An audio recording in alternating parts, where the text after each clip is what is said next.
We do have YouTube video now, but no audio yet.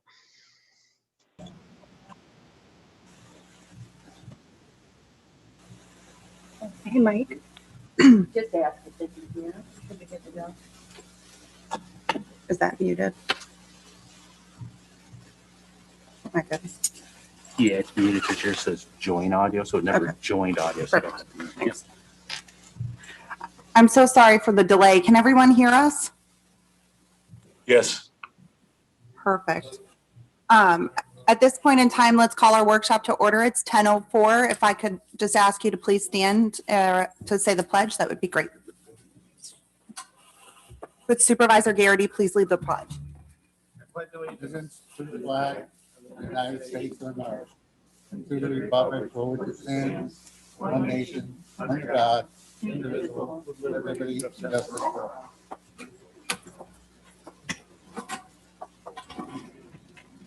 Thank you very much. Because this is a workshop, our clerk of the board, the Warren County Board of Supervisors will take attendance, not formally, but she'll record who's in attendance for our workshop today, but we don't have to go around and do a roll call.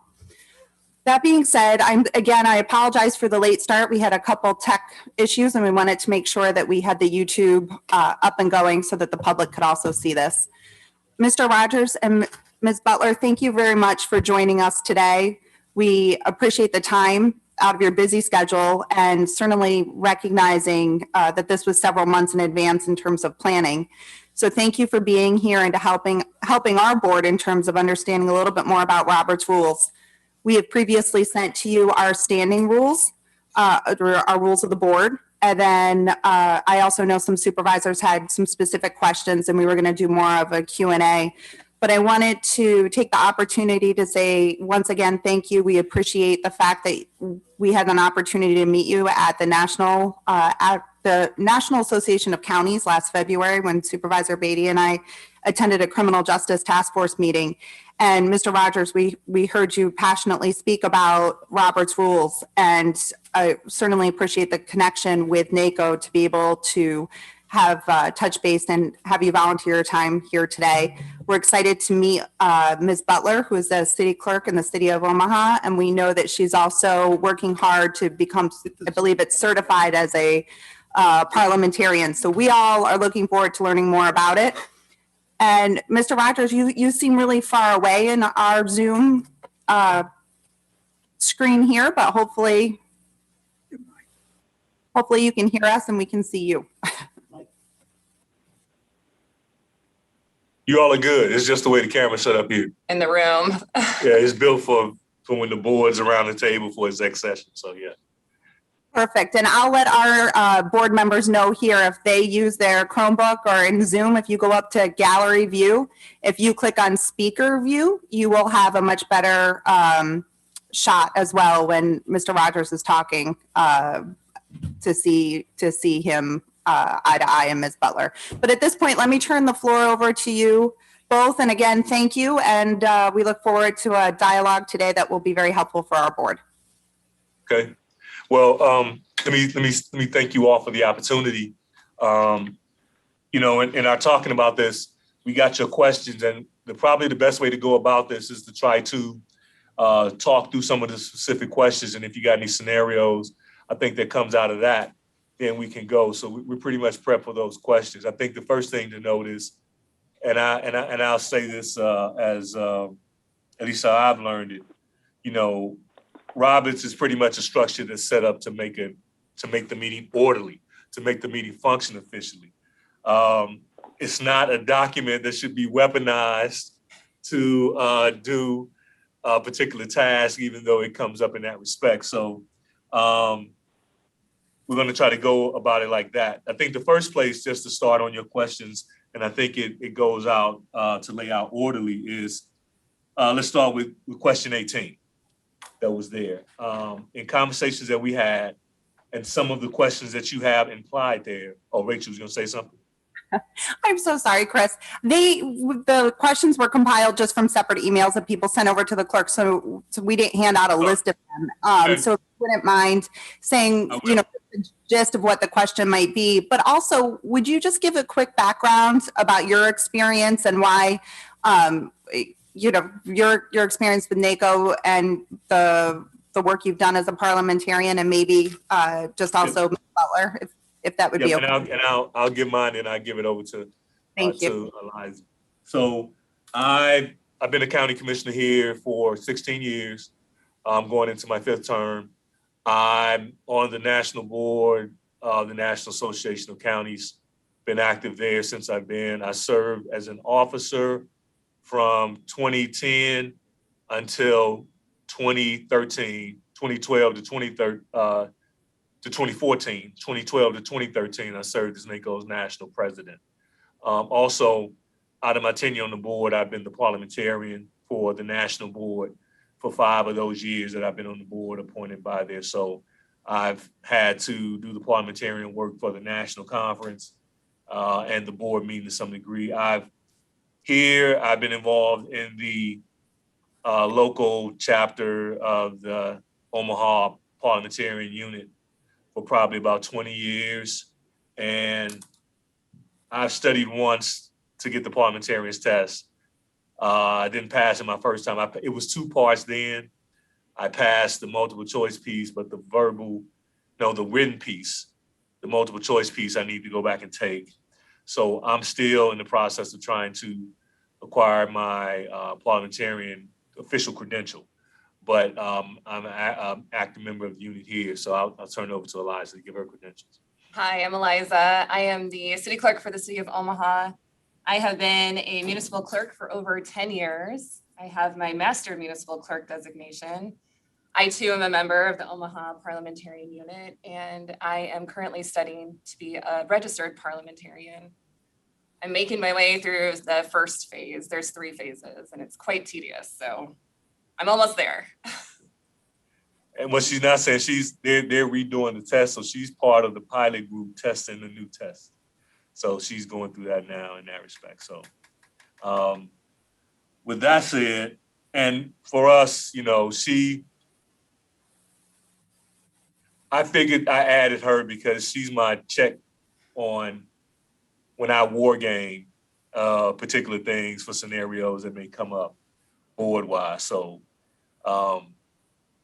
there's few people that get a thrill out of some of this as probably we do. So when you're saying it's, inconvenience, it's another opportunity to kind of learn some different scenarios and how it plays out. So with that, when I'm referring to number 18, that question says the overview of the order of preference, meaning, I guess what they were trying to ask is what's the protocol down in regards to authorities. So when we start here, you have, where your state constitution, statutes and law, Robert's, whatever sets rules, you go there, your own standing rules, and then there's customs.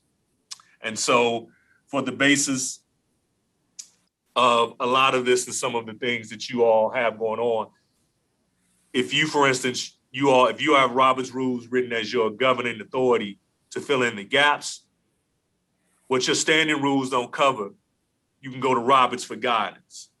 So your standing rules have some precedent on how you agree to operate over Roberts, but then you have some things that are customs. And customs are things that you're accustomed to doing things a certain way, and they just become so standard that people think they're rules until they get called out on them. And if you do get called out on a custom, if somebody calls you out on a port of order on a custom, then you got to go to the rule. And so customs, to me, and I'll let Eliza follow that up, customs become if, for instance, if there's a custom that you're doing and nobody calls out on it, in my reading of it, technically everybody's agreed by unanimous consent. So you can do some things. You can do a motion or a second, or like you see sometimes in the Senate where they ask for unanimous consent, and when nobody says something, it goes. So if there's a custom that you're doing to some degree and nobody calls out on it, everybody's agreed to it by unanimous consent. So that's how I kind of rationale how how you go with customs to some degree. For instance, another example of something that's in that realm is that you're in some meetings and people call out a friendly amendment. I would like to make a friendly amendment. Well, there's really no such thing as a friendly amendment, because technically, when you make a motion, if I make that motion and Eliza seconds it, at that period in time before it starts debate, the motioner can make a change because it's still theirs. Once you debate, it belongs to the body. And the body technically has to decide if they want to allow changes or not. But there's some customs out there where people say, okay, I'd like to pull that motion, or I'd like to make this change. The second are all right.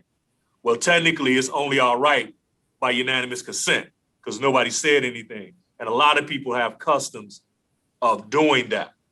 So I just say that deal to go down the rank order of precedent and what has order in that respect. Yes, and I would agree with everything that Chris said. I have a little bit different take on it though, and customs are fine and customs are used. My council uses them. For example, they'll put contingencies on resolutions like approval of this liquor license contingent upon them getting building permits. Well, really you should amend it instead of using that contingency. So I am such a rule follower that I've written down all their contingencies and I'm now going to put them in their rules so that they can't be called out, or it's okay, it's permissible. Customs again are perfectly fine, but I just feel better personally with them in our rules. So unless you all stop, I'm gonna try to just flow it through some type of order through some of the questions that were there. So taking that with custom, I Chris, see. if you don't mind, Chris, but as I see hands, we're half in the boardroom and half on Zoom, so please don't be offended if I interrupt. It's just Supervisor Beatty had a quick question.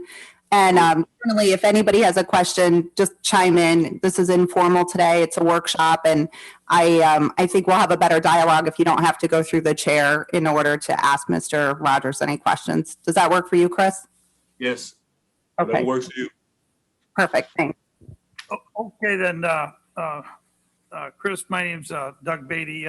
So when you say unanimous consent, what if one of the supervisors does not give their consent? Does that stop? Then you have to do a motion and a second. But you have to speak up too. Yeah. When they say, approved by unanimous consent, that's your cue to speak up and say, no, I object. Yes. And then it goes to the motion and the second and the vote, or wherever you're at. Yep. If you have the motion and second, it would go to the vote. If the chair asks to pass it by unanimous consent and somebody says, I object, then you got to go through the process of a motion and second. Okay, all right. Okay, thanks. Okay. Okay, Madam Chair, seeing nothing else, let's flow through when you say custom and things that become custom in order. So the question there about, there was a question noted, must debate on a motion stop immediately as soon as any member yells call for the question? Okay, now when I first was really young and I was in a training for boards, nonprofit boards, this is one of the things that somebody said to some degree. If you want debate to stop, you can just call the question. Not knowing anything at the time, and I was like young 20s. And then when I got into the Robert's Rules thing and read this, I was like, whoa, okay.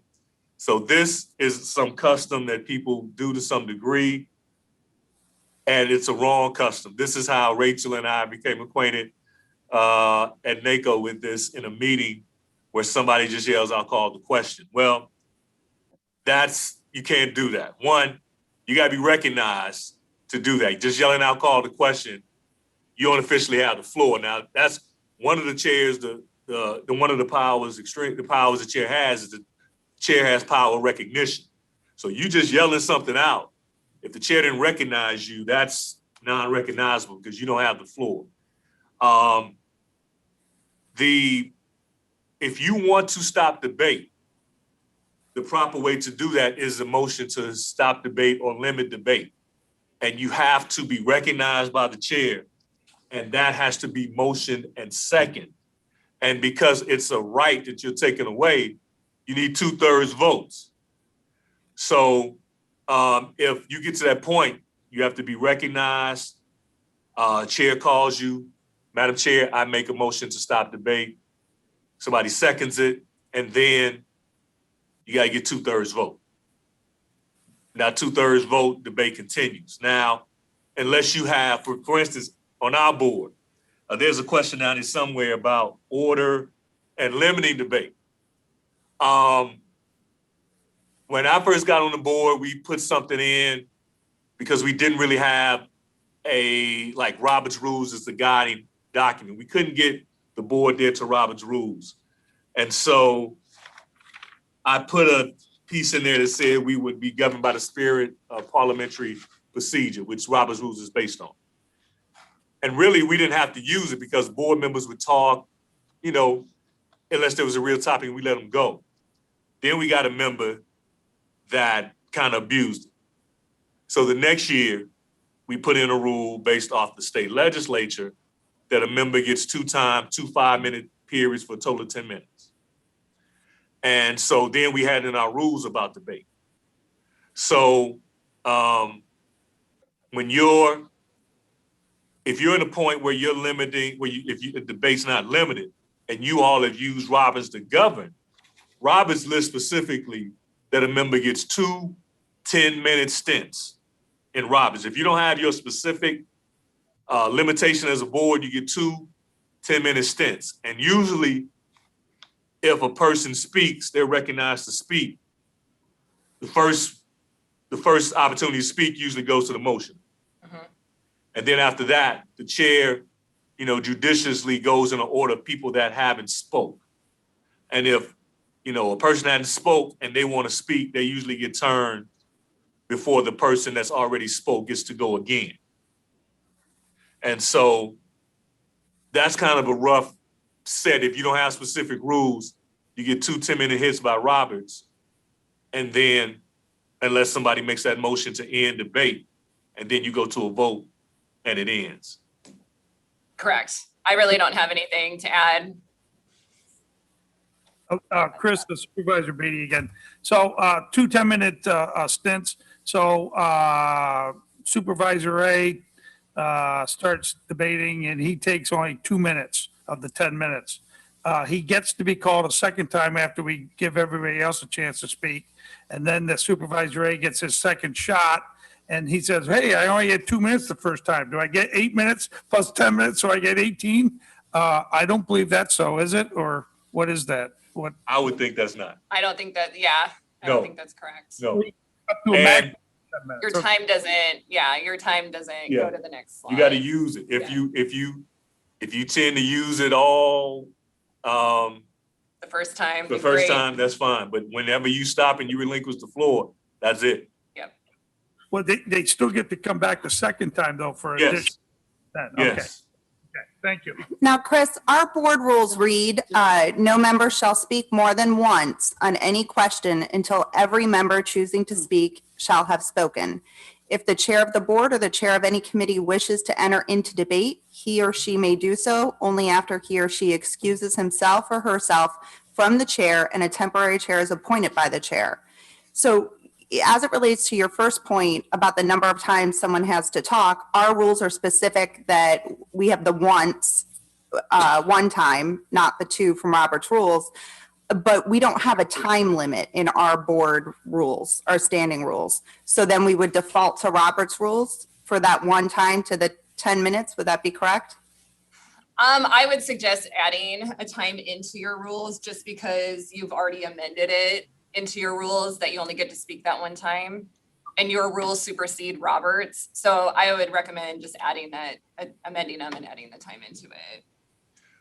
I agree. But since you don't have a default time, then I would yield on Robert's 10-minute piece. Okay. You listed the specific time, and if you don't have a limit, then you can always lean on Roberts for the limit because it's in there. Very good. Thank you. Rachel, Mike Wild, if you don't mind. Of course. Yes, my question relates to the limit of speaking twice. I normally don't spend a lot of time speaking, but there's often times when I may go early and then someone else raises another question that needs clarity that I want to speak again. And we've done that as our custom, allow us to go around the table multiple times. Is the intent of this to say we can only speak twice? Is that where we're going? And I guess that more is a question for Rachel. Supervisor Wild, I think what Chris is talking about is what Robert's rules allow. Our rules are more restrictive. We only have once under our standing rules, but maybe you can interpret, give a little more of a definition to that, Chris, because it sounds like Robert's rules allows twice. So at the point in time, It allows you to speak more, it's fine. If it goes through and you get your one time and somebody begins to speak and nobody calls it out, and you are allowed by unanimous consent. When you don't call it out, everybody's giving unanimous consent. Correct. For instance, I think, and Elijah, I'm almost sure on this. Say, for instance, you got to talk under Roberts, unless you got a specific in rules. Under Roberts, you usually would need a motion and a second. But if you get into it, and if you get into debating an item, you're in it.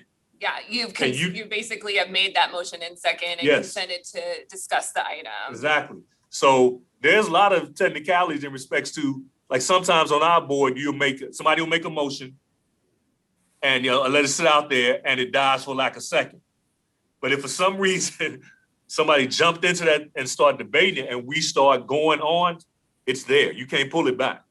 You consented by the debating of it that you want this to be talked about. So anytime, like it's your custom, like I said, a custom is good until you get called on it. And so if you all allow the debate to keep happening, you've agreed to let it go by unanimous consent.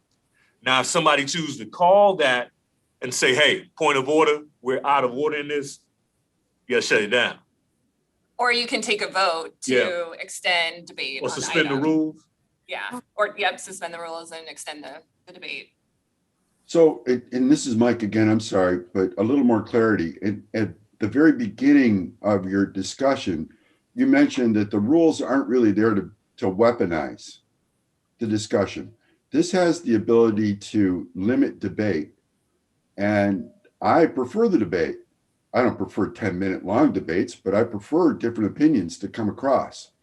So how do you, if someone does call it out, you have a point that you really want to make, what other option do you have other than just to be quiet? Ask for a motion to suspend the rules, to add longer debate, or you change the rule. If you all adopt the rules, these are your rules you've adopted, you can change them.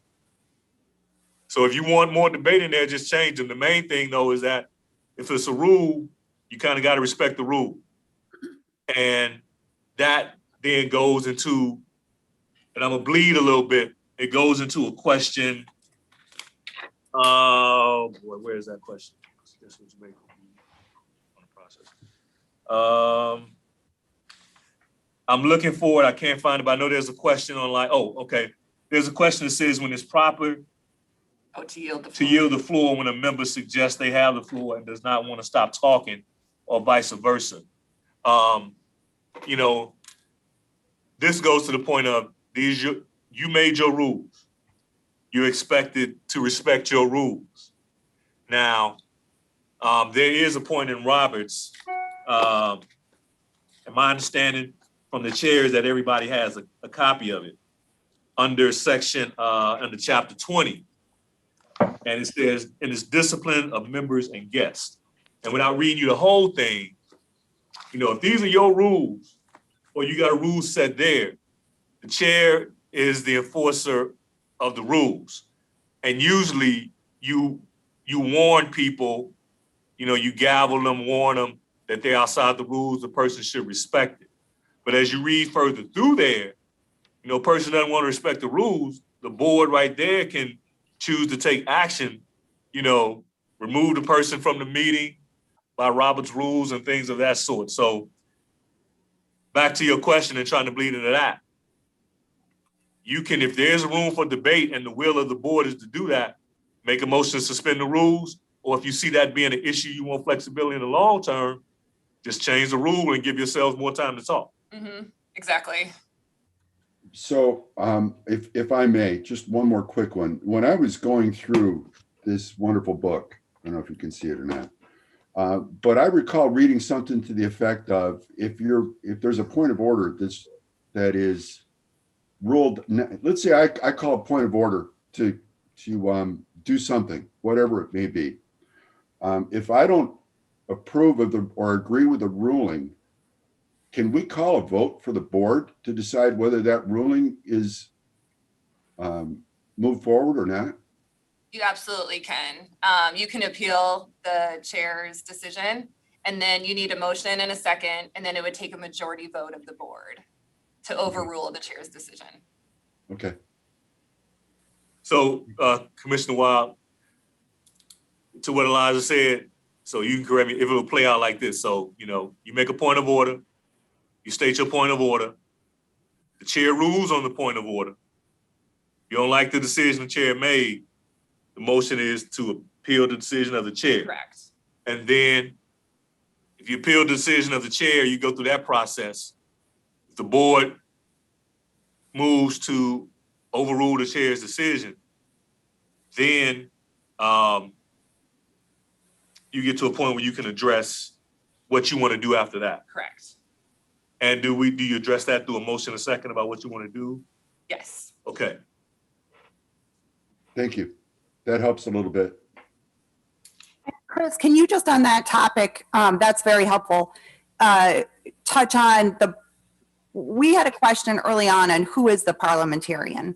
And I know I asked you yesterday about that because it seems like a conflict of interest to have your chair be the parliamentarian. And I sent you our specific language from our rules, but can you talk a little bit about that? Because I think it's important we address this. Yeah, when we talked about this, we definitely agree the chair should not be the parliamentarian. It has to be another person that's kind of impartial there to the deal. I mean, that, that gives for instance, I guess the best example I can use of that is practical if you follow it is the Senate and what they're doing with reconciliation, and they have to go to the parliamentarian and the parliamentarian rules. If Chuck Schumer was a parliamentarian and a majority leader, that'll be a whole different thing. If Mitch McConnell was the parliamentarian and the majority leader, that'll be a different thing. Same scenario. You should have a separate parliamentarian. Now, they can do this in the Senate. If the parliamentarian made her ruling, the Senate can try to vote to overrule the parliamentarian. Now, in this, I don't know if there's a role for parliamentarian, but how I've always learned, and she's going to correct me on this, she knows different. Say there's an issue. You ask for the parliamentarian's ruling. Usually you respect the ruling of the parliamentarian, but there may be times where the chair may not accept that parliamentarian's ruling and you move because the parliamentarian is not the decision maker. They're just an arbitrator there. So then you would get into an issue if the chair didn't accept that ruling. Somebody moves to overrule the decision of the chair. That scenario we just gave you there. So no, I would suggest that you're not, and the parliamentarian doesn't have to be a lawyer. I'm not a lawyer, she's not a lawyer, and law is totally different than Robert's Rules of Order. Even when I was chair during my stint, I would talk to the lawyer about it, but the determination was all mine, and we didn't have a separate parliamentarian. Now this year, just to show you a little bit, okay, we got a section under Rule 2 in there, and it's about the rules of order. So it's Rule 2, then it's sections A, B, C, and D. When I first got on, C was added. C reads, the meetings of the Douglas County Board of Commissioners are governed in accordance with the recognized principles of parliamentary law subject to Nebraska statutes and any rules adopted by the Board of Commissioners. This year, somebody wanted to add Robert's rules, and that came up a lot of times. Now, the person that wanted to add this claims we didn't have any rules of order. Now, this person got this line, the line I'm about to read to you, added, and still claims we don't have any rules of order. And the line is D, which says, so I read you C, then D says, Robert's Rules of Order, the latest edition, may be used as a guide. And we agree that that's there, and for areas that aren't governed, they can be used as a guide, okay? The board's debate was, hey, you get Robert's rules, we will have to hire a parliamentarian here to kind of go through that. And it can't be the attorney because it's not the same thing. So the chair kind of serves as the arbiter, but is not named the official parliamentarian. So I would suggest you get somebody separately as the parliamentarian to be independent on that. And I would agree with that. Yeah, the chair usually has the final say in the matter. I will tell you, for most municipalities, it's the clerk who serves as a parliamentarian. We have it as part of all of our trainings and everything. So, I mean, for my board, it's me. Oh, that's very helpful. Thank you. I know the main question, we had a lot of supervisors ask a very common question based on some training that we had earlier in the year as it related to our rules, was about, we're a weighted board. We have 20 supervisors, as you know, but we also have committee meetings. And the question came up in our training that our rules indicate that the chair of the board can vote. And that's actually from state law here in New York, the way that we're set up, the chair of the board votes. But in committee, there's only two circumstances, according to Robert's rules, where the chair of the committee would vote.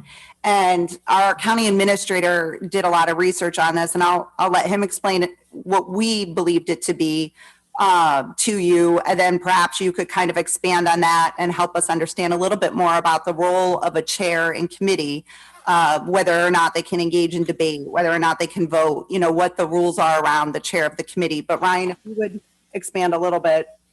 Yeah, sure. Our county attorney pointed out a section of Robert's rules that seemed to say that in the interest of preserving impartiality, that the chair shouldn't vote unless the chair's vote changes the outcome. So in other words, if a matter would otherwise be deadlocked, and by voting in the affirmative, the chair moves the matter along, or if the matter could be deadlocked by a vote of the chair, not to move the matter along. So that was our understanding based on that passage. Okay, and I can answer this one because I actually just took the parliamentarian test on this section. So that is true for a normal meeting. However, committee meetings, I did some research on it, and it's section 49-21, and this is from Robert's Rules, the newest edition. And it says that the chair of a committee, they have full rights. They can actually start debate and discussion, they can vote, they can do everything that other committee members can do. So can you read a little, this is really important for our board because the workshop training we had from our county attorney, like our county administrator just described, provided us with a little bit different of a direction, and we want to make sure we're following both what our rules say. And again, our rules seem to be silent on the chair of a committee, so we would then fall to Robert's rules. And I guess then that's the clarification we're looking for. There's no then guidelines around being a small committee or a small board versus a full board from what you're saying, right? And that the section 49-21, can you just explain a little bit more, give that to us one more time? Because I saw Supervisor Conover just joined us, and this has been, I'm sure he heard what we were talking about, but this has been a big area of all of us interpreting it a little differently, and we just want to make sure we get it correct. Sure. So this is the section 49-21. And again, this is in the newest edition of Robert's Rules. So the numbering would be a little bit different if you have a different version. But basically, when I looked it up in the back, it's the same as a small board. The committees are considered to be. So it says in a board meeting when there are not more than about a dozen members present, which I don't know how big your committee meetings, I guess, are. 5 to 7 people, right? I would guess that they're smaller. We have one committee that would be 14, but otherwise they would all be under, I'm sorry, what was the? Okay, and it says about a dozen, so I would consider that to be this too. Some of the formality that is necessary in a large assembly would hinder business. The rules governing such meetings are different from the rules that hold in other assemblies in the following respects. Members may raise a hand instead of standing when seeking to obtain the floor, and may remain seated while making motions or speaking. Motions need not be seconded. There is no limit to the number of times a member can speak to a debatable question. Appeals, however, are debatable under the regular rules. Informal discussion of a subject is permitted while no motion is pending. When a proposal is perfectly clear to all present, a vote can be taken without a motions having been introduced, unless agreed to by unanimous consent. However, all purpose actions must be approved by vote under the same rules as in larger meetings, except that a vote can be taken initially by a show of hands, which is often a better method in small meetings. The chairman need not rise while putting a question to a vote. If the chairman is a member, he may, without leaving the chair, speak in informal discussion and in debate and vote on all questions. So I want to open this up to questions from the board, because again, we want to make sure that we're following the rules, because unless we change our standing rules for next year when we really dive into this. But the way they are right now, again, they're silent to committees. Is that, I also provided the rules to you guys, so I just want to make sure that I'm interpreting that correctly as well, that our rules are silent to committee voting and debate. If at some point you can just confirm that, that would be great. But I know Ron, go ahead, Ron. Yeah, just a point of reference that our rules refer back to Robert's rules. Robert's rules, the section you're talking to deals with small boards and committees. But if you go to 5025, which deals with standing and special committees, it refers back to small boards and committees. So, and it makes reference to those two sections are tied together, if you see what I'm saying. Yep. And so what's important here is some of the members were getting confused because when the discussion or the emails were being exchanged, they thought that the conversation dealt with the board. It had nothing to do with the board. It had to do with our standing in special committees and what's allowed and not allowed by standing in special committees. And so there was a lot of confusion there.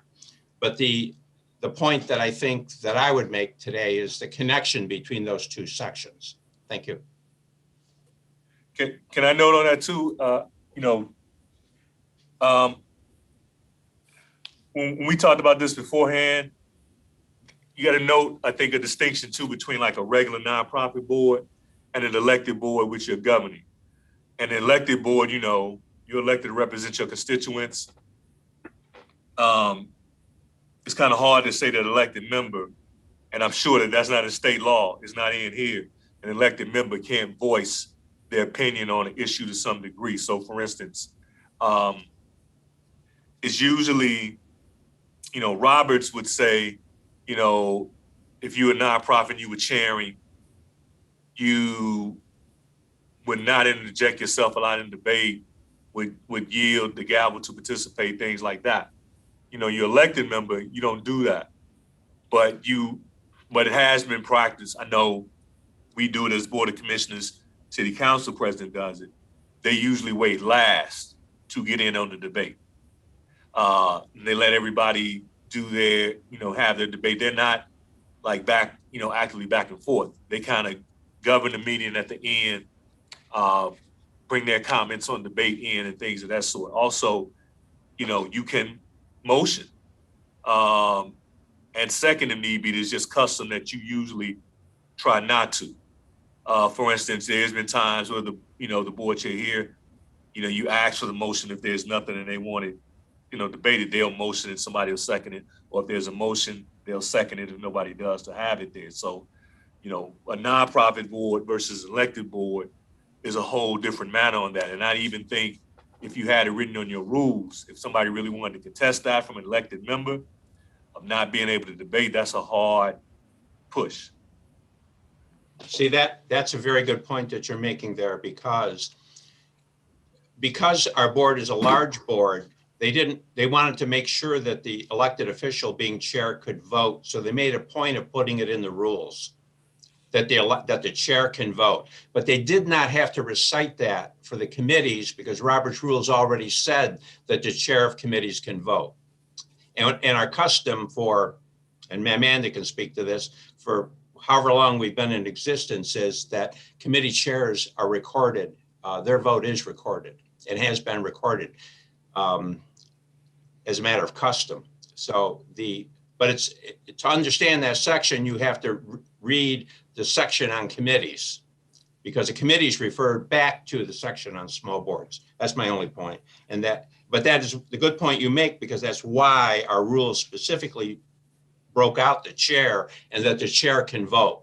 Because if they didn't, then the large board rules would apply, and that would be a problem for elected officials. So your point is very well taken. And what I hear you saying then in a large board is that the chair of the board cannot debate, but they can vote because we're following the rules, Robert's rules under the large board. But in a small board, in our committees, our chairs can vote and debate without restriction. I do want to go back to that not needing a second in a small committee, but do I have that right then? What I'm saying is, I would suggest I'm saying you're an elected board. If you're a regular nonprofit board, the chair usually doesn't debate. I mean, if I've chaired a nonprofit board, you didn't really hardly get in debate, but the chair would make points of information to kind of indicate certain things. An elected board, I don't think you should have a rule that the chair can't debate. What I'm saying is the chair should yield the courtesies to everybody else, because you are running the meeting and the chair should wait last. It's not, like the chair being in the back and forth with that, because you got to govern the meeting and things of that sort. As an elected board, you're elected to have that vote for your constituents. So I would just say you exercise that by yielding before the chair comes in on that degree, unless the chair is addressed specifically by a member to ask something. That fair? I would agree. Yeah, that's our common practice as well, is the chair just speaks last, but he absolutely has every right to speak during it. He's an elected official as well. Yep. That's the key word, elected by bodies. You cannot not represent your constituents. Correct. Well, Chris, just to recap, Supervisor Beatty, the chairs can vote both in committees, on our committees, are mostly 5 or 7 member committees.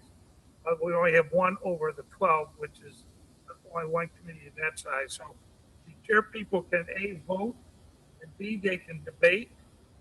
Yes. But your recommendation is that they hold their debate to the end until all the members have had a chance to debate. Is that correct? For the large assemblies, that's correct. For the committees here, it says that they can start debate. They have a little bit more flexibility. They can debate earlier. Okay. Correct. Yep. I think we're all taking a little bit of a sigh of relief. That's exciting news. I'm really excited about too the ability to be able to debate as chair and to wait last in the large meetings, but the small meetings, I think that's really important distinction. Do you mind just going back about that second issue, not needing, because I'm looking at our rules, I don't see where we're saying that we require, and of course our rules would trump the Roberts rules, but except for the issue about debate, which I really am looking forward to you talking a little bit more about that constitutional right to debate. And I know Supervisor Wild touched on that earlier, so maybe not much more clarification is needed, but do we need a second then? I know we do in the large board, but for committee, if our rules do not require a second at committee, we don't need a second on a motion then? That is correct. You do not need a second. Can you talk about the pros and cons of it, or why that's there? That I don't know. Honestly, we have very small committees for the city, and ours are just purely recommending bodies. Ours is very different than the county. I don't know if you know. Our committee is the same. I mean, we used to, right before I got on the board 16 years ago, like the city council, they appoint committees. like 3-member committees. The county board used to do that. Now it's just you appoint the chair of that committee, and it's like a committee of the whole. There's a chair of the different committees, and there's not set membership and people come. But it is like the city council is a recommended body. There's no formal vote. You're either recommending that this goes to the board or it needs to get more work. It's not so much formal votes. They are open to they're open meetings. They're taped, ran just like a board meeting in respects to the openness and the Open Meetings Act, but there's not votes. There's, are we recommending that this goes to the body? And ours are actually closed to the public because we're below that quorum and we do it on purpose. So ours are closed to the public. But And Okay. our chair organizes all the committees. So with Robert's rules, though, for small committees, there's no requirement for a second. There isn't. I'll tell you that we still get it in ours. I mean, it's just whatever you feel comfortable with. It's not needed, but we do get the motion in the second. And we don't do it in ours. Okay. It's just like, okay, It's are just we, comfort. and that's, like she said, it's comfort. That's just how we've done it. Everybody leads that way in the committees, It's just like the chair just said, okay, are we recommending that this goes to the board? And it's like unanimous consent thing, or if somebody got an angst, okay, the majority of people recommend it goes, and then it goes from there. Thank you. That's very helpful. So it sounds like our custom is to have a second, but if it was called out, then we certainly have to have it because of Robert's rules. But Correct. no, Yeah. I don't know what you do at the board meeting. Usually we do this, but just know technically, if an item was to come out of committee and get placed on the board, you technically don't need a motion and a second, because if it came out of committee, you got more than 2 people that agreed to it. So you're assuming that you have the motion and second there. Is that the right interpretation? That is, we still do though. Yeah, you still do it. But just know, it's just an interesting tidbit to know. If something comes from a committee to the board, if it came from a committee, you assume you got more than one person there that agrees to it, so that, you don't, you just put it forward. But also our rules specify that for every item on the agenda, we have to have a motion in a second. So it doesn't matter for us if it comes out of committee or not, we have to have that. So just note that interplay with the rules, and different bodies do it different. We're wiping off our whiteboard of voting in committees right now. Although I'm sure it's a little therapeutic right now to be wiping that off, isn't it, Ryan? Thumbs up.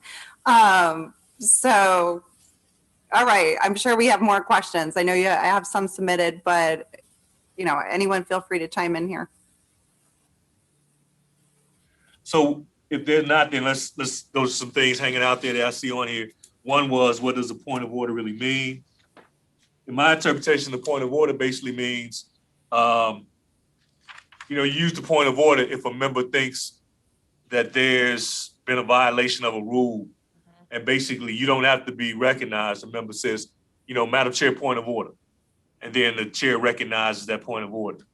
Now, you can't do that in an abusive way.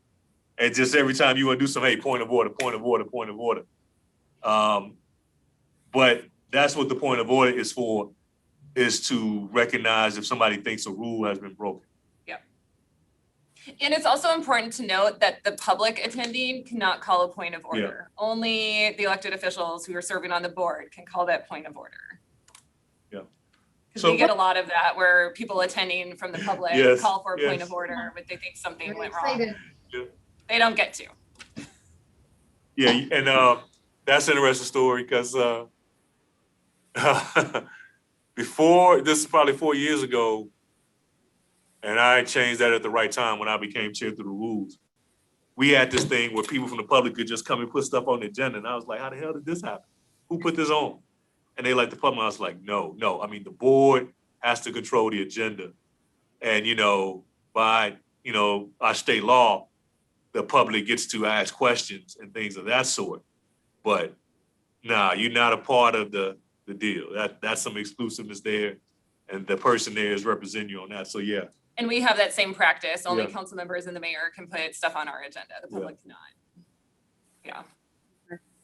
What about when, can you talk a little bit about the difference between lay on the table and to postpone indefinitely?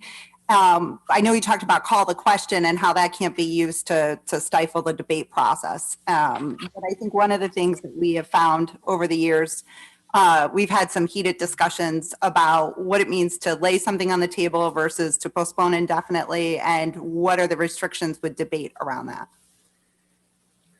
Yeah, so I did look at your rules and you have it right in there. It says any supervisor may request a resolution to lay on the table to enable the assembly to lay the pending question aside temporarily when something else of emergency has arisen, and then you go back to it. So you have it right in your rules, but that's exactly what it's for. If you have an item and say the person, applicant hasn't showed up and you want to take it up later in the meeting, maybe they'll come in 10 minutes or so. So you can lay that item on the table and then take it up later in the meeting. But it should be done at the same meeting. Postpone indefinitely pretty much kills the item. We really don't use postpone indefinitely. We'll just more or less withdraw an item from the agenda and then we just basically dispose of it that way. But if you need to move an item to a future meeting, the appropriate thing to do would be to postpone the item to this date. Lay on the table again is just to postpone that item within the same meeting. What if something comes up that needs more work or has to go back to a committee or to a different committee? How do you So take? so I would refer that back to the committee then. So with the motion to refer to committee rather than a motion to table. Correct. Okay, thank you. What are the restrictions around debate with those? They are debatable. Even the motion to lay on the table or postpone it? Motion to lay on the table is not debatable. But that's only if we're putting something aside to talk about it later in that same meeting. That's correct, yeah. If you're opposed, you can certainly debate it. And to postpone indefinitely, that's debatable? That's debatable because it essentially kills the item. You aren't bringing it back, so you can debate it as much as you want. Yep. There's a Again, we just use withdraw. I don't know. We just withdraw it from the agenda because then it just disposes of it. One of our supervisors has a question that says, at times, discussion or debate on a request or resolution appears to change the original intent of a matter. He says, I want to make sure that a member, including myself, isn't hesitant to ask a question to clarify interpretation or the exact language of what we will be voting on because we want to be in compliance with the meeting. It's not a dumb question, Ben. Ben says, it seems like a dumb question. There's no such thing. But I suspect that I'm not the only person that seeks your guidance on this. Okay, so you're discussing an item.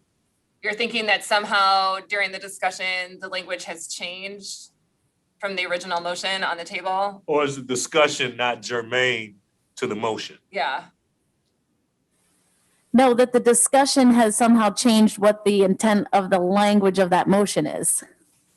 Okay, then the chair should bring it back and say that's, unless they want to propose an amendment, if they have the floor and they want to propose the amendment to discuss that. But yeah, if it doesn't pertain to that original motion, the chair should. The chair can call it and say, hey, technically, you got to stay within the germaneness of the motion. Yeah. And you get times where people try to,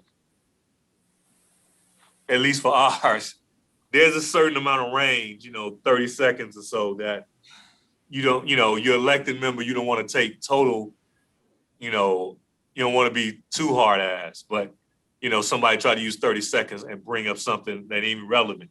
If it gets too out of hand, I'll be like, hey, that's not germane to the motion. Can we bring it back to where it is?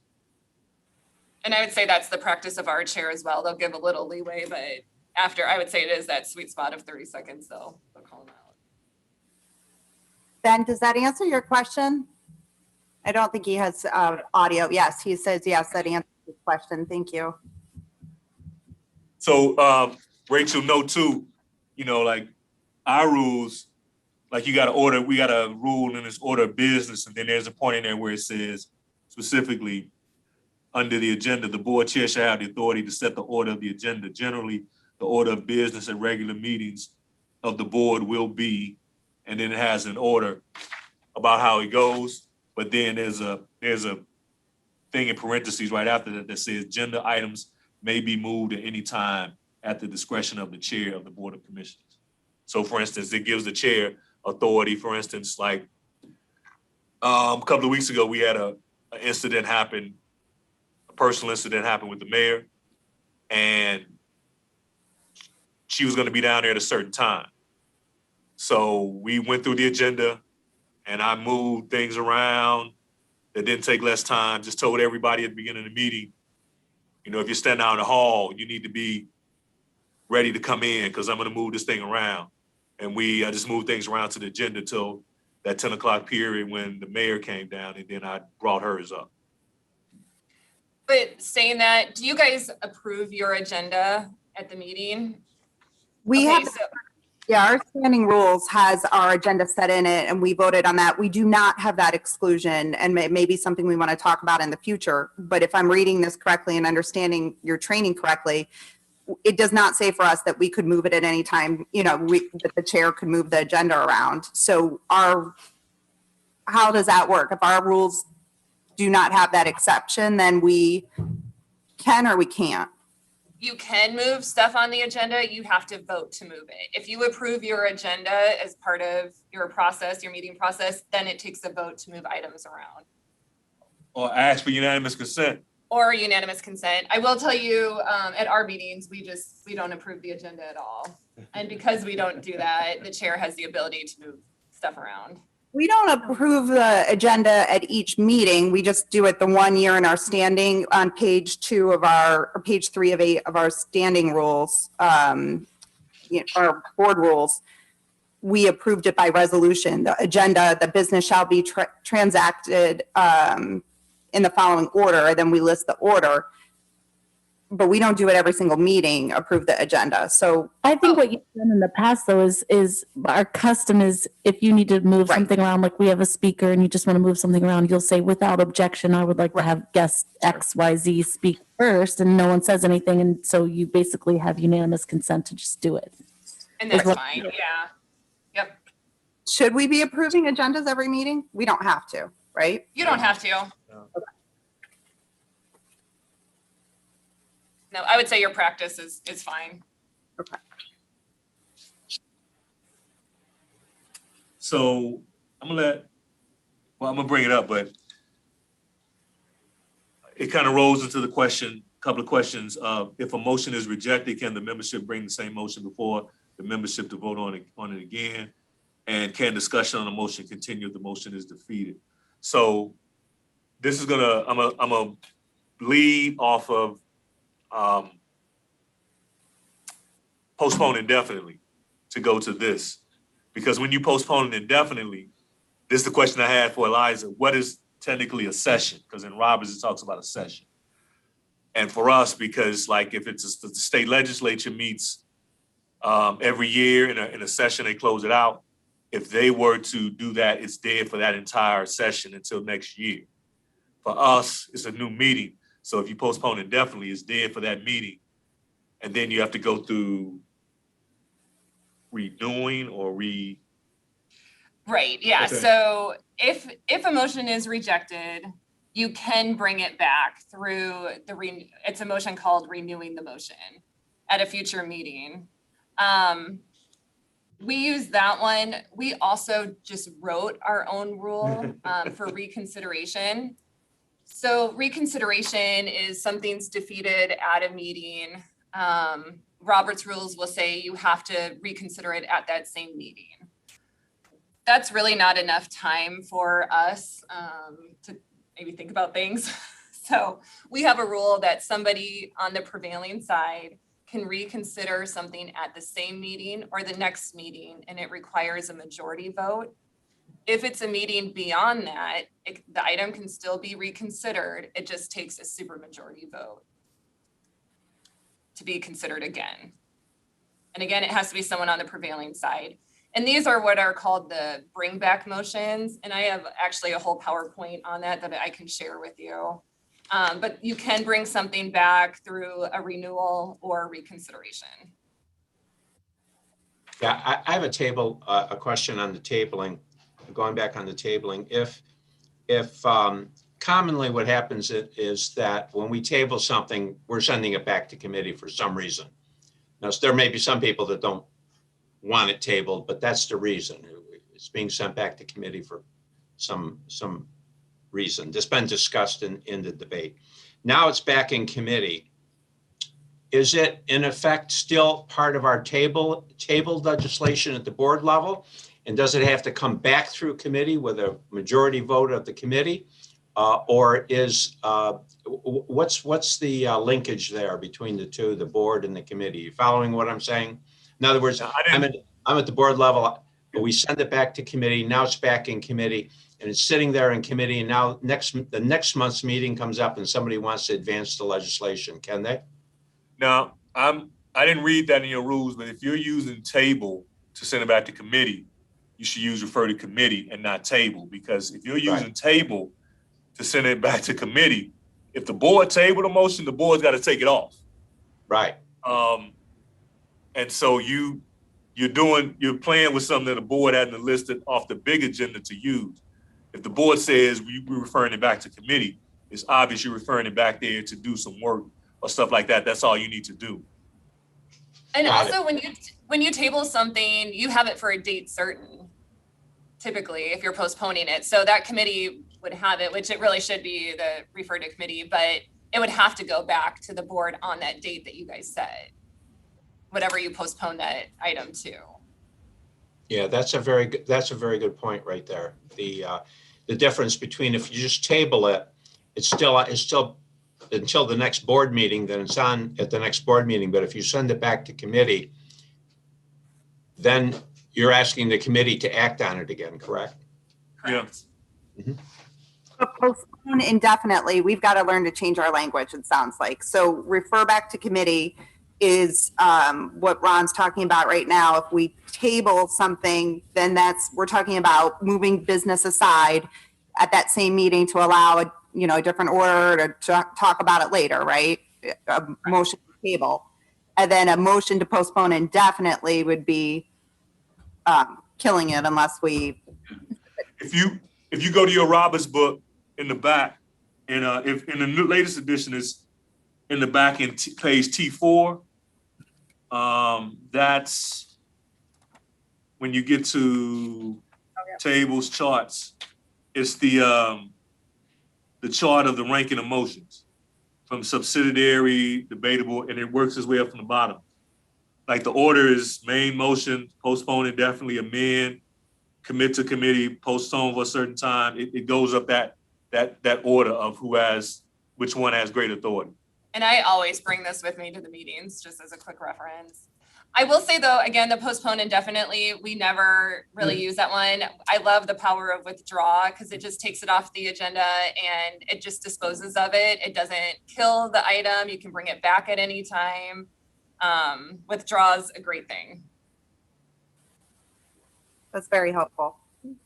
And, we of course want to give out a shout to NACO as well. We really appreciate all their little handbooks that we've picked up at conferences. They've sent it to us, as a nice guide when we're here to refer to. But I think we've definitely taken more time to talk about Robert's rules. And of course, we want to make sure that we're following both our board rules and Robert's rules. So this is incredibly helpful. And we want to be respectful of your time as well. Are there more questions from our members? There's two more that's hanging out there that I think, one it says, can discussion on the motion continue if the motion is defeated? Usually it doesn't. No, you cannot. You're on to the next item. The board has decided. Yeah. So the And board, then, go ahead, somebody. I heard. no, that was me. Will you say that one more time? So if a motion is defeated, It's done. we're done with discussion. We move on. Correct. Okay. Yes. And then the other one, can votes be taken during executive session? I would check your state law on Right. this one because ours say no. Yeah. Every vote and Has to be our in Open public. Meeting Act has to be out in the public. We can only go into executive session for discussion.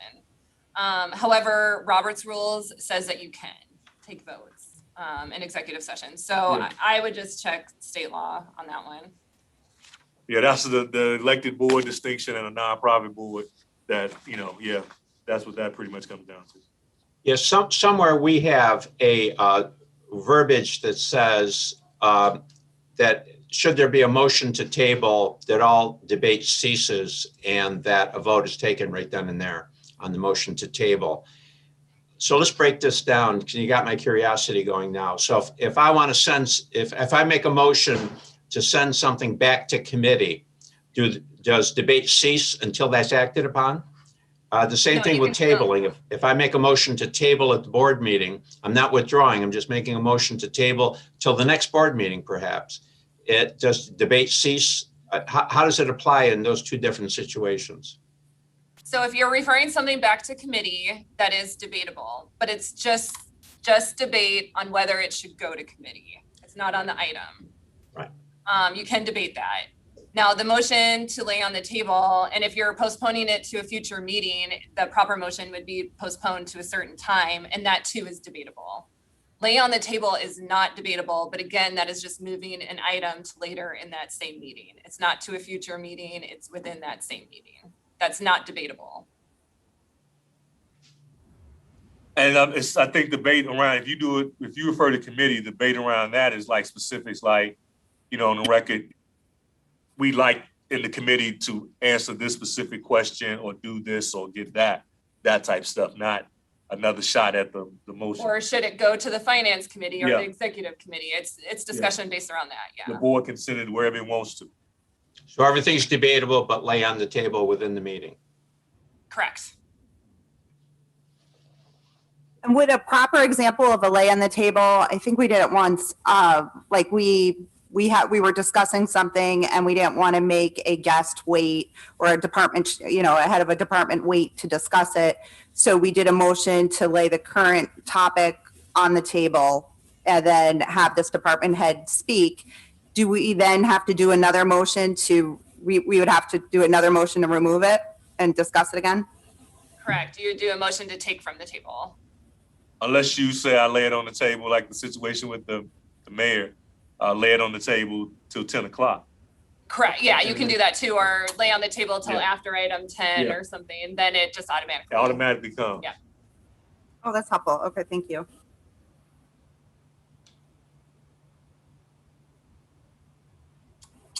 All right. Did we hit most of them, Chris? I think we did. That's all of them I got, unless you got some other. But the question that we had, I'm just curious, how did you all come up with all of you all don't have one vote. You got weighted votes. We do. I mean, we were curious in that story. Yes.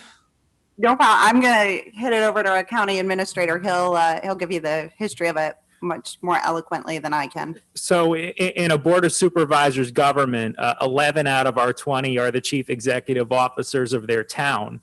And the others are, there's 5 that are elected in districts in the city of Glens Falls, and there are 5 that are elected, one of which is the town supervisor in Queensbury, but the other 4 in Queensbury are elected as at-large representatives. And due to one person, one vote protections, every 10 years when the census is redone, there's an analysis that has to be done as to you can't. You don't allow each of the supervisors to have one vote at the board level because they're representing different populations differently. We have Glens Falls and Queensbury. They have the largest number of representatives because they have the highest population. So that's why it gets down into the weeds with court cases and things to make sure that the one person, one vote protection as it applies to our residents is in effect at the board level. Wow. That is very That's a whole different power dynamic. Yeah. Yeah. Now, I mean, if for congressional seats, they try to cut the line so that every congressional district has the same number of people. We do that in Glens Falls. The lines for each of the 5 supervisors represent approximately the same number population wise, but the Queensbury supervisors each represent their entire population, and the supervisors of each of the towns represent their entire population. So that's why you have to weight it. Okay. Wow. Very interesting. We're a ton of fun up here in New York. But really, I don't see any other questions, but we're happy, of course, to answer any of yours. And we can't, I'm sure I speak on behalf of everyone when I say thank you, because we definitely needed a couple experts to be able to just guide us through some of the questions that we had. And we're very grateful for the opportunity to have NACO and be partners of NACO, and to be able to have met you down there, Chris, as well. And both of you, we certainly appreciate your time. And any PowerPoints or any information you'd like to send our way, we will gladly take as they relate to Robert's rules. That would be wonderful. Right. Yeah, we know. Like I said, this is, you met, you know, 2 of the few people that kind of get off on this. Yeah. So yeah, look forward to seeing you next February. Hopefully everything clears. I know, And right? I was just gonna say, I would just add too that you have our information now. If something comes up in a meeting that you're like, oh, did we do that right? Send us an email. We're happy to help guide, for future Yeah. scenarios. And we do that with each other. Yeah. Just if something comes up in one of our meetings, we kind of talk through it and see how to handle it in the future, or if we did it right. So.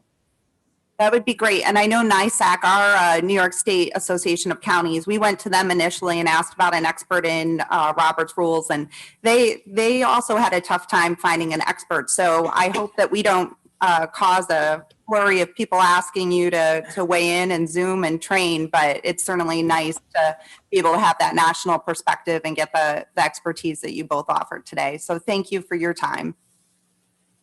Yeah, I mean, like you said, we were geeked when you Yeah. did it, so we're good. Thank you. Yeah. Well, thank you. And you're always welcome to stay on and learn about our new Chromebooks and how we are, I forget what else is on the agenda right away here, but we're going to talk about a few things and good news about reopening and some other topics, but we won't bore you with it. And again, really appreciate your time. Thank you so much to both of you. No problem. Thanks. Amanda, what do we have next up? Next up is reopening of Warren County buildings. Administrator Moore. Thank you. Good news, a couple of announcements before I talk about the county buildings. We're approaching the 1-year anniversary of when we reported our first COVID death of a Warren County resident. We reported that on April 13th, 2020. We've been thinking about how do we commemorate that solemn occasion, as well as the other 65 individuals who lived in Warren County who we subsequently lost to COVID. And we decided that it would be a nice tribute to plant a tree in a prominent location in honor of all those COVID victims, so that we can continue to watch that tree grow as the years go on. You could provide a place for people to come to if they want to sit and contemplate their loved one and all of the sacrifices that all of us made throughout COVID. Now, if you look out on the patch of grass that is at the end of the driveway from Route 9, you'll see a big white circle. That's where we think we're going to put this tree. We did some surveys of what's underground and where we think a nice tree might grow. It'll be a sugar maple. We're very happy and grateful for a donation from the Soil and Water Conservation District. We talked to Jim Liebram about that. So they're going to donate that tree to us. And we're looking to plant it probably next week on the 13th, which is the anniversary of the date that we announced that first death that we had. We'll have additional details out to the full board to let you know what we're going to do on the 13th as that continues to come together. And the second piece on the reopening of county buildings, what this actually is we've had since March 19th of 2020, we've had executive orders in place restricting access to the county buildings. And they've gone through several iterations as the COVID situation has changed and as state guidelines have changed and things have improved. And I think this is just the latest iteration of what we want to go through here. That executive order, it's actually a local emergency order number 4, limiting access to Warren County premises, is set to expire on Sunday, the 11th. So we're proposing not to renew it. And what will that mean? The executive order states that department heads have discretion. I'm reading it right now from the executive order. Department heads have discretion to resume all work activities on county premises and to direct personnel to perform those activities on county premises, provided that remote work is encouraged wherever possible and practicable, and work activities shall be performed in a manner that complies with all official New York State phased reopening guidelines. So what would change there? Not really anything at all.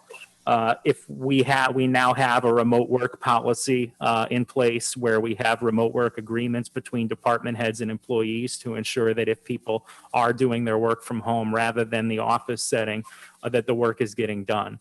And in terms of the guidelines for when you are here, that's all still very much in place. Every department has a safety plan. They've had them since June last year when the county workforce started to come back. And those safety plans by now are well-oiled machines. Everybody is accustomed to them and they've worked out really well. So it's not like, what I'm trying to say is by virtue of not renewing this executive order, it's not like that piece goes away, that work activities have to comply with reopening guidelines. We're still complying with the reopening guidelines. We have all those safety plans in place. The second piece of the executive order states that official meetings of the Board of Supervisors and standing committees and ad hoc committees thereof shall be conducted on site with the option of remote participation in compliance with state law and the executive authority of the governor of the state of New York. Meetings of other public bodies that would otherwise utilize county premises shall not be held on county premises, and all non-essential in-person meetings or gatherings are discouraged on county premises. Essential meetings of employees and individuals authorized to have access to county premises shall abide by social distancing and COVID-19 prevention protocols recommended by the CDC and State Department of Health. Again, the final piece of that, we still have safety plans. We'll still be doing all the things that we need to do when we're here, but it really applies to members of the public. We still have authority from the governor. It's been extended through the end of April and probably will be further extended beyond that. To conduct remote meetings, to utilize the Zoom platform. Some governments have utilized conference calls. I think we've done it a little better than most. And we'll keep that in play as long as it's allowed by the state for those board members and members of the public, for that matter, who want to take advantage of that, who would like to participate in these meetings, watch these meetings, watch what we're doing in real time remotely. But for those members of the public and those members of the media that would prefer to come back and to see these meetings live and in person, we'll allow them to do that. The same thing for members of the public who have until now, members of the public that need to have appointments or actions in person with county departments. They've been scheduling them ahead of time, making appointments. We'll continue with appointments. It's gone really well for most departments, but we'll also start allowing walk-ins. We'll get the signs down off of the doors, the exterior doors, saying that the building's closed, and we'll let people start to do walk-ins. Now, there's going to be a couple of exceptions to this. The state, the Employment and Training Office, which operates down in Glens Falls, operates out of state property. It's a State Department of Labor office. They are not authorized yet by the state to be open. So we're waiting for the state to take the appropriate action there. And when the state does, we'll make sure that they're abiding by the same reopening protocols that the rest of the county departments abide by. Another exception is WIC over in public health. WIC can't be reopened yet. And public health is still obviously managing the pandemic day to day. So their real estate down there is at a premium for the people that are engaged in contact tracing, et cetera. Also, the state DMV This is an important one. We're going to make sure that the public understands this. We'll put out press information on this. DMV is still appointment only by executive order of the governor. And that executive order has also been extended through April 30th. In practice, the way we handle that is if somebody, the appointments there also have gone really well. And if somebody today were to come up without an appointment, they would check in with security and say, hey, is it possible for me to get an appointment today? Has anybody canceled? We do get a number of cancellations. And security will check with DMV and they'll say, yeah, wait for 20 minutes. There's another appointment slot that's open. That's a hypothetical. That's the way we'll keep handling DMV. So we just want the public to understand that if Monday morning we have a situation of 100 people lined up, we still have to be on that appointment basis. So we want to set expectations here. Services for the county clerk's office, we're going to work them in a similar way where we'll have one person at the front window that's kind of the air traffic controller that makes sure that, the records room, for instance, where we have social distancing, that the records room doesn't get too full. Pam Vogel is working with her staff on all of that. We'll have specifics out on that as well. So it's not necessarily a return to where we were pre-COVID, but it's another step in the right direction as our county continues to get vaccinated and the COVID rates continue to move in the right direction. Just so you all know, we're requiring the departments to do an addendum to their safety plans. And here's what they'll have to do. And this is due to me by the end of the day Friday. Most departments have already done it. It's really simple. There's 6 points. One is masks. Members of the public that can tolerate a mask that are more than 2 years old have to wear a mask when they're on the premise. Number 2 is social distancing. For areas where the public ends up queued, we have markers on the floor. We have signs reminding people about social distancing. Same as you find in a grocery store, really. It's the same concept, just applied to our buildings. 3 is disinfection. Every department, in addition to the DPW staff who clean and disinfect, every department has designated people within their department that disinfect a couple of times a day. If there are areas of high public traffic, areas where, like doorknobs and things that members of the public touch often, we're going to have those people just pay special attention to those areas, disinfect them more frequently. Number 4, visitor logs. All of our departments are already maintaining visitor logs.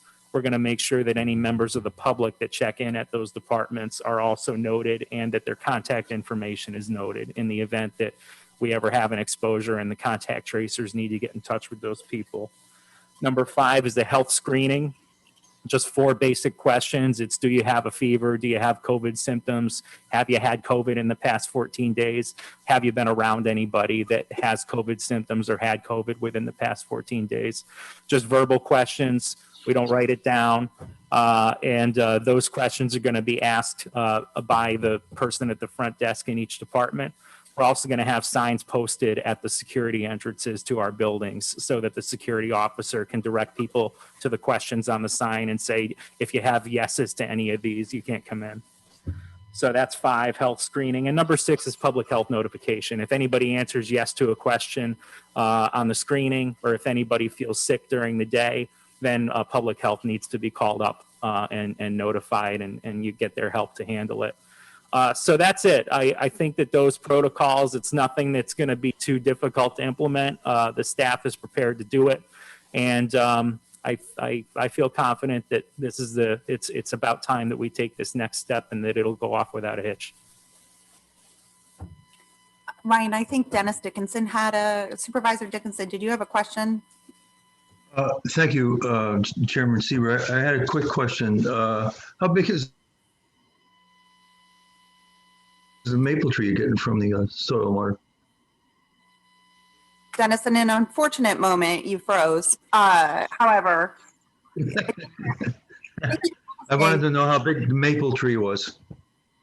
The maple, I think it's going to be between 10 and 15 feet to start off. Oh, excellent. Okay. Not quite big enough to tap yet, Dennis. Yeah. That's good size. Great. Thank you. are there questions about the reopening from anyone? Okay, great. Thank you, Brian. I think the next thing on the agenda was to talk to Mike Colvin. Mike Colvin has a quick little update to give everyone for when you all return back to the boardroom. You're going to see that Mike did some incredible shopping with some additional dollars that we had in our budget line when we decreased the salaries at the beginning of the year. And what was salaries of the chair. I don't want you to think we all, I don't want to make it sound like we decreased, anything without approval. But we were able to find some dollars, and Mike went and did an incredible job with making sure that we were set up appropriately to have this hybrid setting, and also for other departments to use. And as we move forward, I think the sound is better than it ever has been, and we're all now seeing each other and able to communicate a little bit better. But he has a cheat sheet that he developed that's helpful.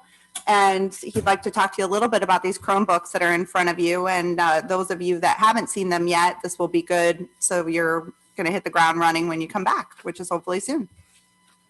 Mike? Good morning.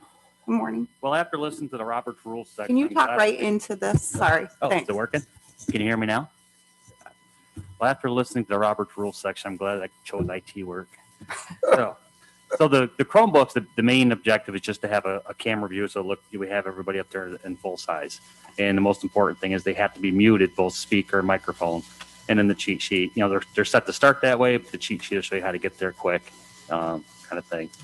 And then what else can we do with them? And if people are comfortable with getting the resolutions electronically, the cheat sheet will show you how to pick those up if you don't have a packet and want to do it that way as well. So the cheat sheet is just kind of a draft right now until we see what goes wrong and what we need. So if there's any suggestions, and just to let me know what we can put on there and any other possible uses. If you're going to use the electronic resolutions, we'll probably put mice on them so easier on the touchpad. But then just let me know how it's going, and we'll just keep improving the process. Do you guys have questions about these? You'll be able to view your resolutions if you decide to. Certainly the mute button is important not to have that feedback. The sound, can you talk a little bit about the sound card?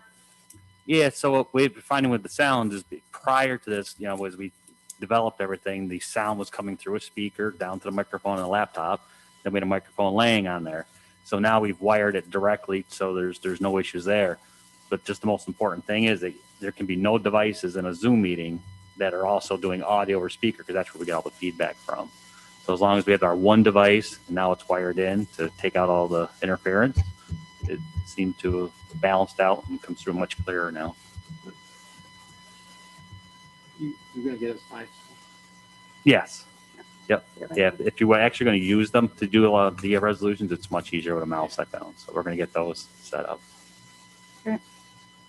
Mike, I know you've worked really hard on all of this, and everyone in your IT department, we very much appreciate it. And I think we've all learned a lot of new things with this, and ways to be able to communicate not only with each other, but with the public. And, we really appreciate those efforts. Thank you. So please see Mike if you guys have additional questions about it. The next part is a lot of fun. In 2018, I believe, right, Amanda, we had a website resolution. I'd have to look to see when our resolution was, but the board had decided to upgrade your website and to make some improvements on how we convey that information to the public. And we certainly have had a lot of questions about our new and improved and enhanced website. So I believe it was Mike, were you going to do a little bit of a tour on how to access this information, or maybe Amanda? I'm not quite sure. Amanda's going to do it for you. So I'm sharing the homepage of the county website. And of course, there's different tabs up here for all the different departments and areas you can look for. What we were just focusing on today was to show you where to find your committee meeting documents, resolutions, things like that. So what you'll do is scroll to the bottom of the screen. And this one right here that says meeting minutes, agendas, and resolutions, that's the tab that's going to be most helpful.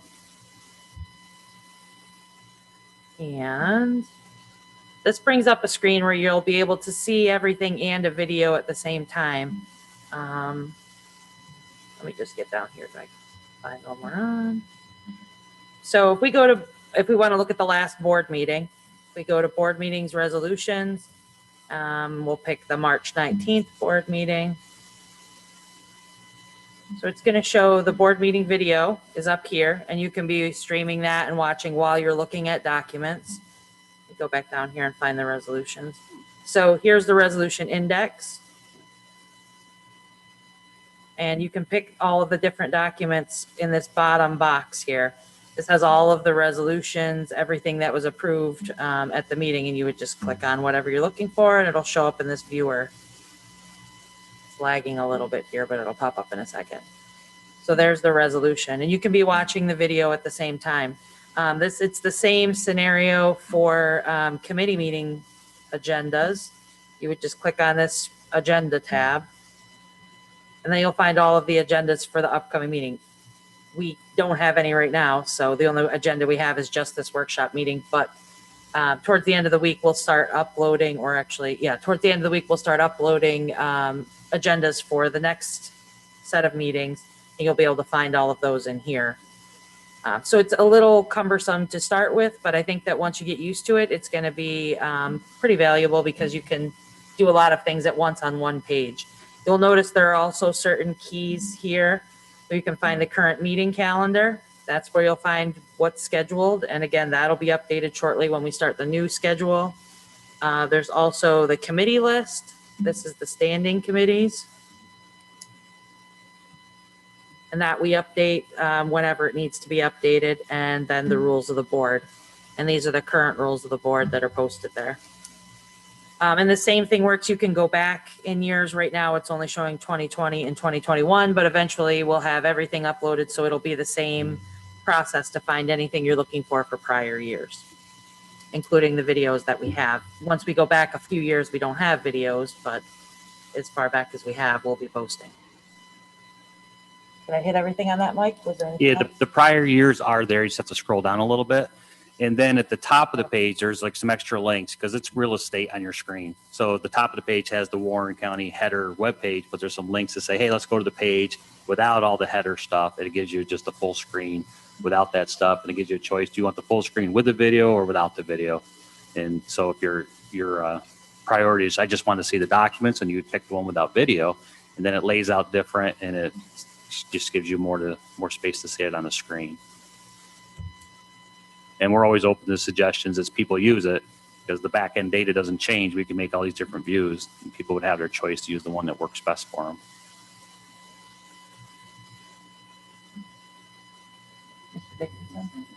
Dennis, I'm sorry, Supervisor Dickinson. It's okay, Rach. Either one of you, I assume that these are downloadable, printable? Correct. Great. Excellent. Is this the one Mike put in an option for when you do resolutions? There's a option so you can print everything instead of printing one at a time. We had gotten a lot of questions about that. I think, where was that one? Can you tell me how to do that again, Mike? Should be just a print all. I can't quite see. On that page, there should be just a print all button. I don't see that one. Maybe I did, on this view, maybe I didn't transfer that button over, but on the main one, there's a print all button. Just be careful if you want all the agendas printed. Sometimes they're really long. When I was testing it, something was like 350 pages because there was a lot of agendas, but a lot of attachments. So when you're if you list some files and it shows a file list and you want them all in one shot instead of picking one time to print, you can hit print all to create one big document. But just like I said, just look at your page count before your printer runs out of ink. This is the one where if you were on the board meeting resolutions, we picked the board meeting April 1st, you hit this merge button. And this is going to pop up one document. It'll tell you how many pages it should anyway. And this shows in this window. It'll pop up here. It's just not working because I picked the wrong meeting. Give me just 1 second. Try this one instead. I just been a little laggy today for some reason. Yeah. I have to go put some more quarters in the meter. Oh, It's not working. Yeah. We've tried it and it does work, just for some reason. Today, it's not going to work for us, but we'll get it straightened out so that for the next month's agendas, you'll be able to print them all at once. Can you just hit back on the home screen for 1 second? Sure. And like Mike said, he's been really great about adding different shortcuts or anything that you guys see that you look for often and you can't find quick enough. On that main screen, there are a lot of those shortcuts. So for instance, those members of the public that are looking to FOIL, our FOIL policy asks you to please use the FOIL form. You can click very easily right from the front page. You can see our FOIL policy. You can, it comes up with a fillable form. So there's a quick link there for FOIL. There's also, so if you go down, I think. Yeah, I will say, Mike, every once in a while it is low, I think, when it's being used a lot. But down here, free information request, but you can get quickly to a lot of these other items that people ask. They're common questions that you get a shortcut to. So you can see some of that information. So if there's other things on there that you think should be there, holler and talk to Mike about it. But that's a really helpful quick link and overall page as well. Does anybody have it? Dennis? Mike, I have a buzzing in my computer right now. Yeah. It's gone. It's back. Okay. Well, I'm not sure what you're in. There's got to be something going on there, I would assume. No, I'm hearing something. I have a question for Mike. Okay. Thank you. To be able to print, is there a way, I'm sure this is probably within settings within my own computer. So I would hit the download button on the meeting minutes, agenda, and resolutions page there. And if I'm looking at the agenda for Thursday, April 1st, I hit the download button because I just would want to read it in the larger Adobe format. Is there a way to have that open up immediately without me having to save it first? Yeah, you have to download it and then, or else it'll still open in your browser. So you'll have to download it and save it for Adobe to be able to get to it. Okay. Okay, thank you. Any other questions for Mike? Okay, hearing none, Mr. Lehman is going to take an opportunity to talk to us briefly about how we can access our live stream meetings. Again, as Ryan Moore had indicated, it's our hope that we'll continue to be able to live stream, but our YouTube comments will look very different in terms of being read on the record. We'll, of course, invite our public in to make their comments here. And to the extent there's questions or comments later on YouTube, they'll be forwarded to the appropriate departments to answer and look at as well. But as of now, we're still under our executive order. We have not, as Ryan said, we're not at that point yet. But Don, could you talk a little bit about our live stream and how it's working? Sure. Thank you, Chairwoman Sieber. Actually, it's good timing because Mike Colvin just today created kind of a new address for the Warren County YouTube page. So it's actually youtube.com/C then /Warren County, New York. You can also just find that when you go to YouTube's website, you can just, in the little search bar, just type in Warren County, New York, and it'll take you to the page. If I can share the screen, I can show you what's on there right now. Tammy's doing that right now. There we go. So that's basically the live stream right now. You can see on the right, I always post something letting people know that they can post their comments there, and we will get them to the chairperson. Right now, you can see down the bottom left is 8 people are watching right now. We started streaming 99 minutes ago. It also gives you good metrics as to how many people have been watching, and we've actually had some pretty good viewership on a lot of these. Generally, the full board meetings will be around 20 to 30 people watching at one time. The more popular ones with hot topics, we've seen 40 to 50 people watching. And then these videos also get archived down to the, are on YouTube's page. So you can go to this page and find basically any video we have streamed onto YouTube. You can watch it, at your convenience and the public's convenience. It's really a great option for people to be able to jump on there and kind of watch any meeting. I find myself doing it just to make sure I heard something right.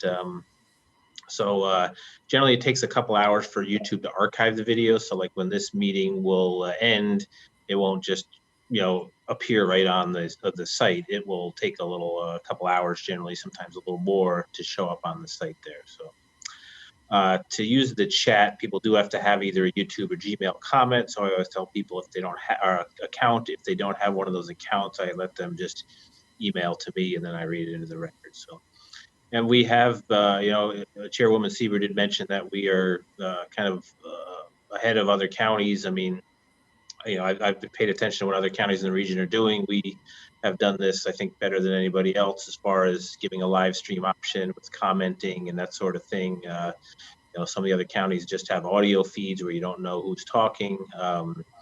So this has been a great option. I would advocate, continue to live stream if we have the resources and the wherewithal to do that. Maybe not necessarily, go through all the commenting part of it, but whatever you guys think works would be fine with me. That's about it. Anyone have any questions? Or? Administrator Moore. Yes, I just wanted to point out the governor's executive order. What it did was it allows a public body to meet and take actions without necessarily being in person. And I think this has worked out pretty well for us, where it may be desirable for us to continue doing what we're doing, even if the executive order goes away. What would happen at such time that the executive order goes away is that you wouldn't be able to take action anymore remotely. If you're going, in other words, if a board member wants to vote on something and the executive order goes back to the way it used to be, I think you'd still be able to participate remotely. But if you want to vote on something, you would have to come back. So that's kind of where I think that this is headed in the future. And maybe the state allows public bodies to continue taking action remotely, but we'll have to wait and see.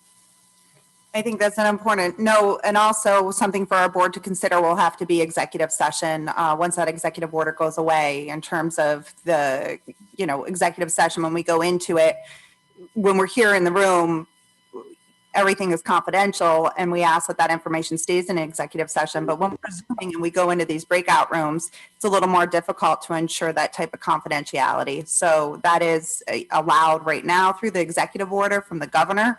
But as that changes, we'll want to be aware of that too. But I do think it's an incredible opportunity for our county to learn those positive lessons that we have and continue this. I know it's a lot of work for both IT and for Don Lehman. And Don, you've done an incredible job with it, especially not even limiting people to the number of comments. Most people, when you comment on YouTube, it cuts you off and you have to make 4 or 5 entries, and Don puts his email up there so people can email the questions in their entirety to him, and he's incredibly responsible for it. So thank you. Don, the only thing I'll note is, what is the delay on this? We can all see as you share your live screen, there's a little bit of a delay, but I think, is it about 5 seconds, 10 seconds? I think it's actually a little bit more than that, and it seems to vary from video to video. We've been doing the purchasing department's bid openings on here too. And we've seen it anywhere from 10 seconds to 30 seconds sometimes. So I'm not really sure why it varies, but it does. So, but not by too much. I mean, it's just a little bit of a delay. So. Great. Well, thank you. And we can see now, just in the last couple of minutes we've been talking, we're down to 6 people watching. So, I definitely think this is a good opportunity for our public to. Don't take that personal, Don. No. No, I know. I bored them, unfortunately. I'm sorry. Doug's always the exciting one in here. It's great for people to pull up and watch later too, and given their schedule. And I love the informalities of this workshop. I think it's a good opportunity for us to be able to talk and have these trainings. Well, we have about 10 minutes left, and what's exciting at this point in time is Amanda Allen has some information to share with you. more of a commonly asked questions that she gets from multiple supervisors, which I think is great that we're all talking about wanting that same consistency when we chair meetings, our committee meetings. So Amanda has a few suggestions, and I know she's working on getting out a form. And if we need more time for this down the road, we can always add it into one of our workshops. But she, you know, I'd like to just have her give you an overview of some of those questions. They were very helpful for me yesterday to hear. So I did a sheet of just kind of some frequently asked questions and maybe helpful hints you may want to take into consideration.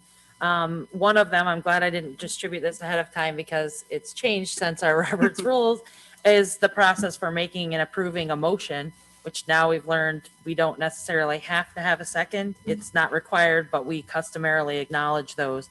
So one thing I would point out is when you are approving something, I know a lot of times you'll have just multiple people raise their hands and you may say motion second, good enough, and move on to the vote. But it's helpful for me and my staff if you name the people you're accepting to make your motion and your second, because those are reflected in the minutes. So we'd prefer not to have to fill those in ourselves.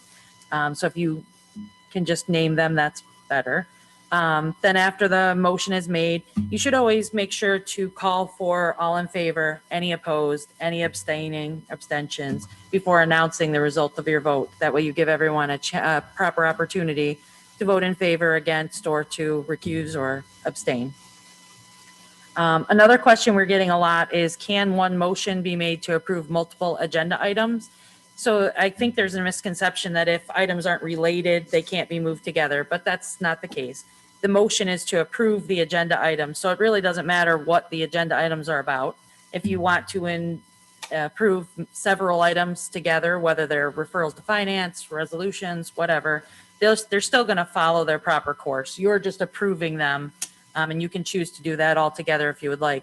One note, though, is that people who are watching on Zoom or committee members that may not be here may not have the agenda in front of them. So if you're approving, say, 4 or 5 items together, there may be some that don't know what you're approving. So you may want to just outline the items that you're approving and then move on to approve them all together.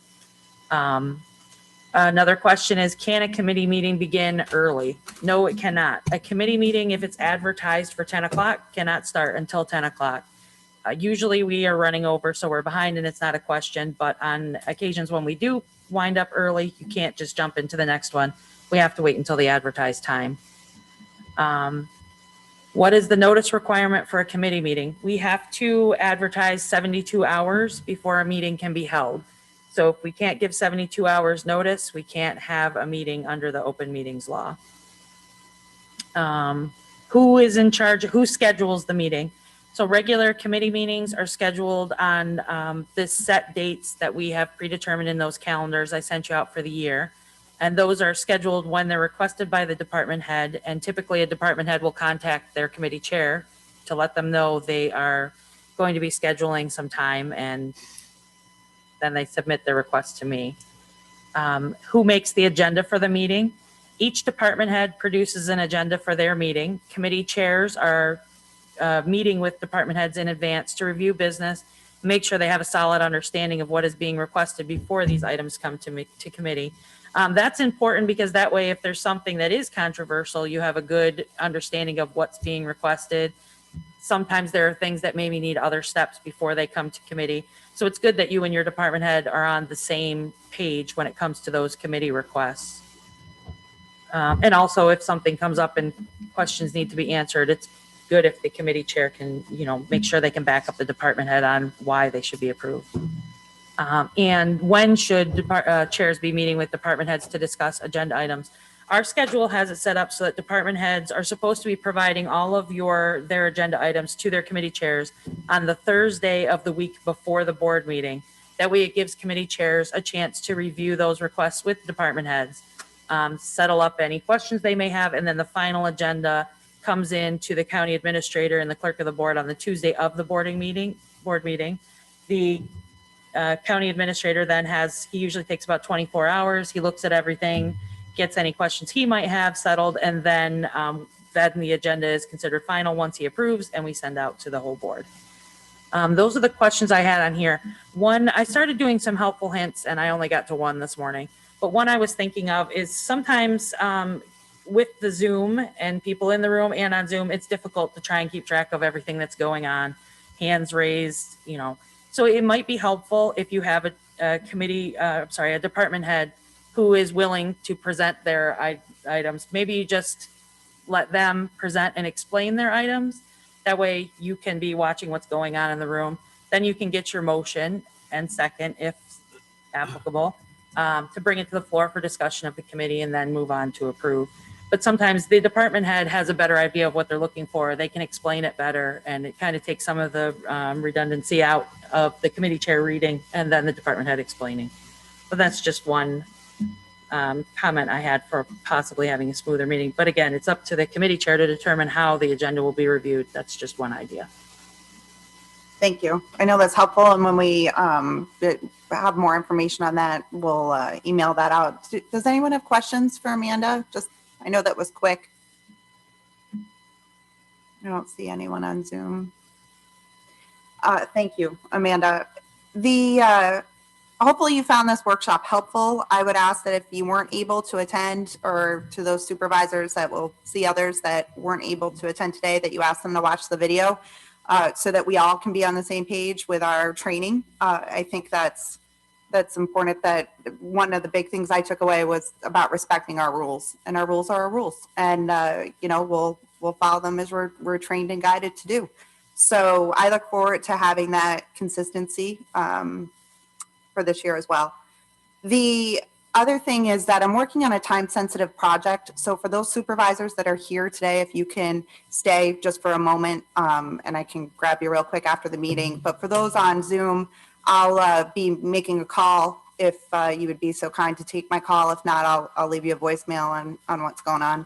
But again, it's a side project that I just need your input on. Other than that, are there any questions or anything else anyone wants to spend the remaining 5 minutes talking about? Don't forget to check out the white circle outside. You see where the tree is going to go. White circle. Anything else? Well, this has been a lovely morning. Thank you, everyone, for making time out of your day for an informal dialogue about these topics. And we'll look forward to our next workshop, which I don't believe is for a while. No. Unless this board decides you need one. So otherwise, thank you very much. Have a good day. And we'll see everyone. I think our board meeting is next week, the 16th, maybe? Yep. Next Friday. And it doesn't look like we have any items for the executive committee either that have been asked. So it doesn't look like we'll need our catch-all committee this month.